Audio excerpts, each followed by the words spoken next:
So, gur míle maith Richard, agus gur mai agah as an gur leart an sonacht. Tá áthas ar an bheith caint ag an ollscoil starúil, cáúil seo.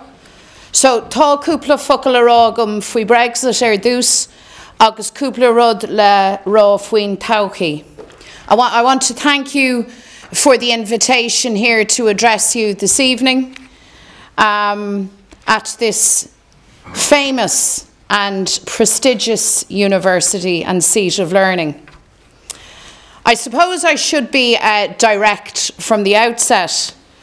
I don't believe that there are any opportunities with Brexit. You might say that I should end just there, but I will continue. Brexit runs contrary to our peace agreements, to our economic interests and to the rights of all of our people. And while there are undoubtedly major issues and legitimate concerns with the direction of the European project, Brexit is not the answer. Brexit reflects the inability of some to reconcile themselves with the present and the need to plan for the future. Those behind Brexit glory in nostalgia for the past, an imperial past that is gone and that is never coming back.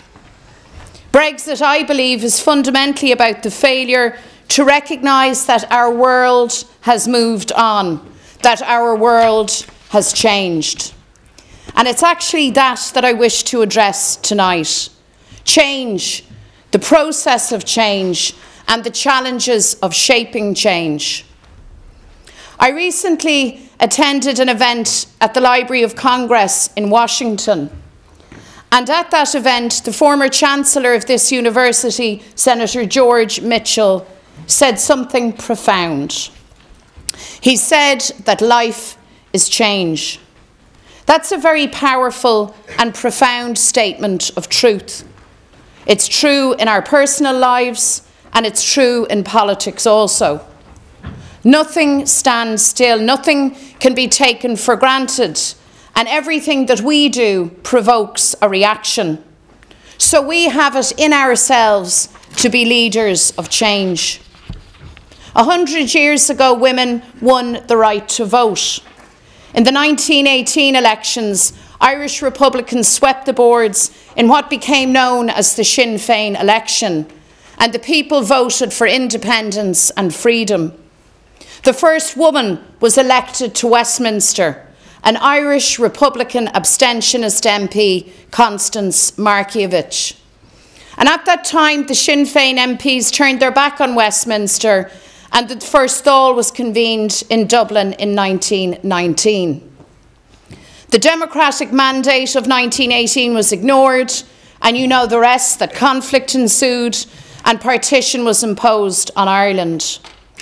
And partition became that carnival of reaction that James Connolly had so rightly predicted. In the north, a gerrymandered orange state with an inbuilt unionist majority, a cold house for Catholics.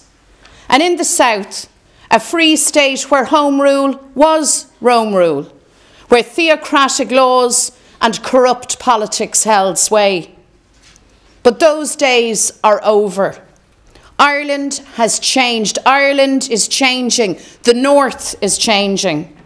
And society and politics can no longer be viewed through the simple prism of orange and green. Because we now have An Dram Jarrig, the red of the Irish language campaign, a campaign for equality spearheaded by a new generation of Irish speakers proud of their culture and promoting the language for all. We have the rainbow of colour that makes up the marriage equality campaign. A new progressive generation is coming to the fore, challenging the old orthodoxies. And I believe that you will see evidence of this in the vibrant Repeal the Eighth campaign in the coming weeks. That's a campaign that's about trusting women.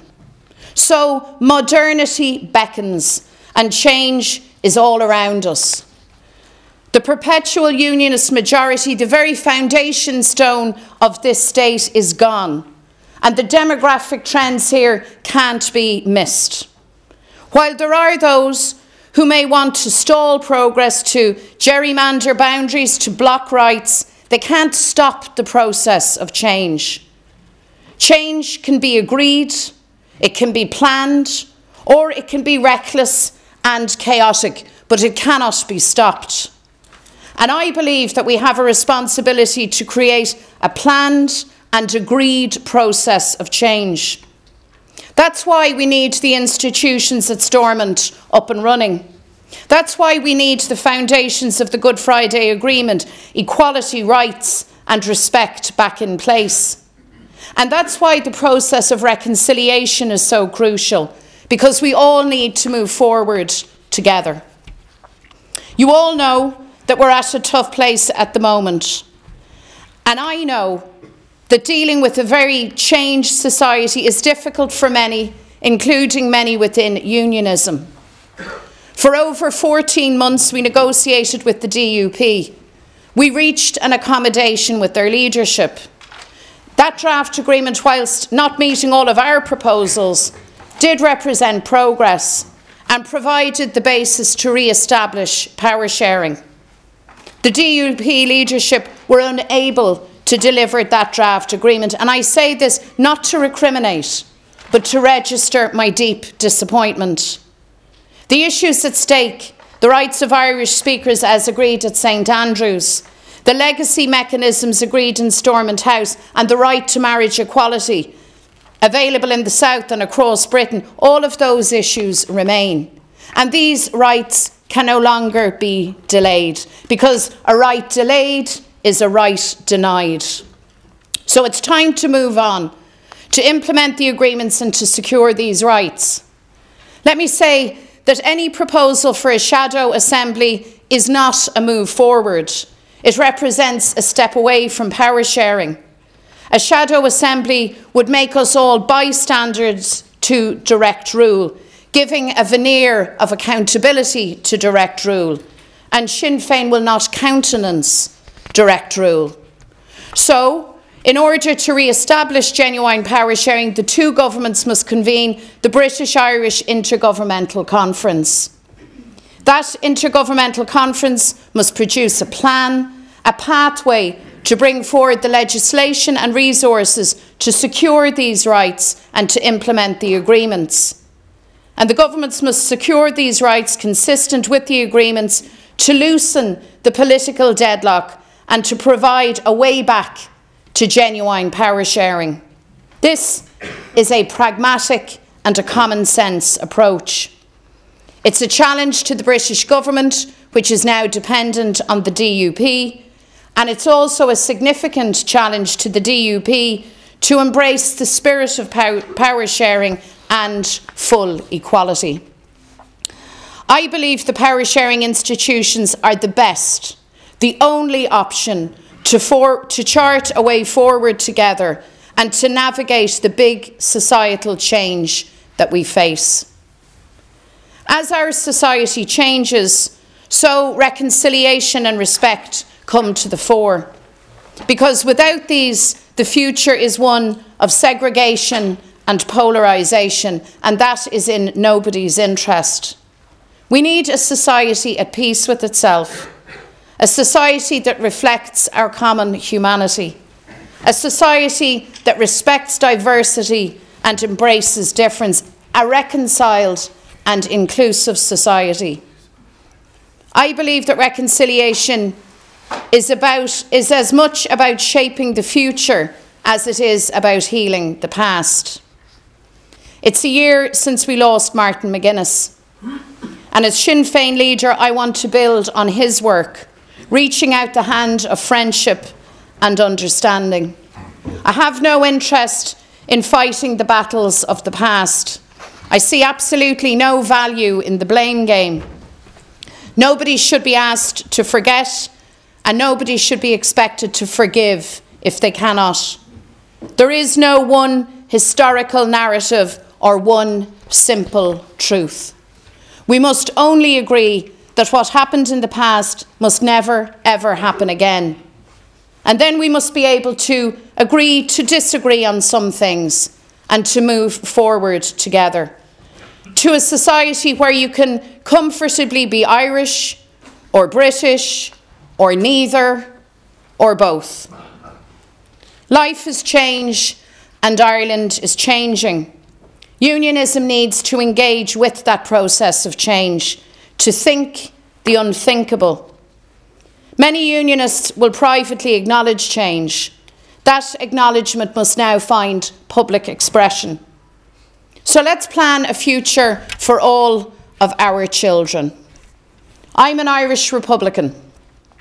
I'm a United Irelander, a most unmanageable of revolutionaries, a believer in the unity of all of our people in all of our diversity.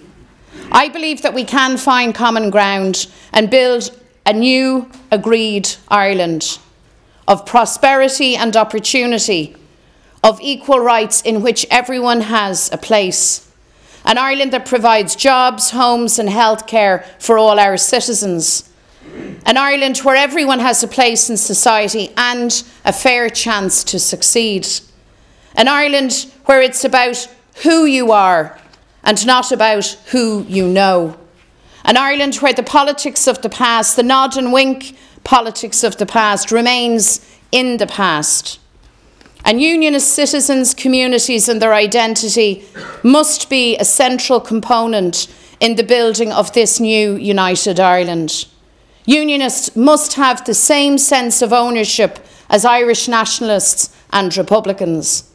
So we are looking to build something entirely novel, entirely new and commonly shared. Now, some, as the song may say, some of you may say I'm a dreamer. To John Lennon fans that will mean something. To others it may not. You might say that the ideas I've set out are fanciful, that it's simply rhetoric. Well, I say that these ambitions are grounded in hope and in confidence of our collective strength. This institution received its charter 173 years ago. This institution has borne witness to the radical changes in Belfast and to our shared history. A century ago, the first woman MP was elected. 30 years ago, conflict raged with no sign of ending and no notion that unionism and nationalism, that the DUP and Sinn Féin would share power. But here we are today. The conflict is over. The principles of power sharing are established. And now it's time to start the healing. The question for all of us is, where do we want to be in 30 years' time? We have the opportunity and I believe the duty to put things right. So we need to tackle sectarianism head on. And I want to be clear, by the way, in saying this, I don't mean disrespecting people's beliefs, their cultures or their churches. Religious freedom, civil liberties and separating church and state are the essential dynamics of an open democratic system of governance. They're also the building blocks of our new Ireland. Our laws, our constitution, constitutional and cultural frameworks, our public policies must be built on the fundamental equality of every single citizen. So the choices we make today, including around Brexit, will shape our future. George Mitchell said that life is change. So let's prepare for and shape that change. Let's imagine that new Ireland, a reconciled Ireland, a modern Ireland in which citizens have equal rights and respect.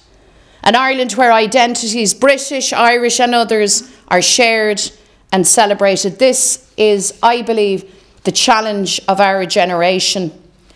And it will call for patience and generosity, ingenuity and courage. And so, my friends, may we possess these virtues in abundance for the journey that lies ahead. Gurumila Mahagwav.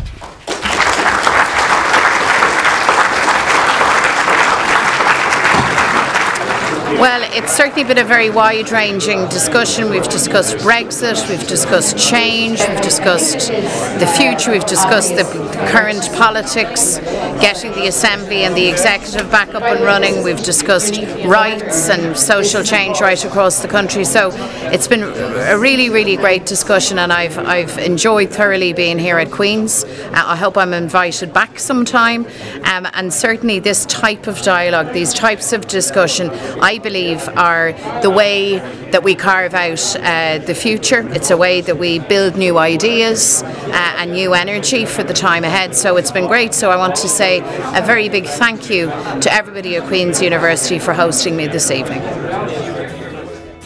Sinn Féin, Goananus, Carta agus Aontas na HÉireann, Equality, Rights and Irish Unity.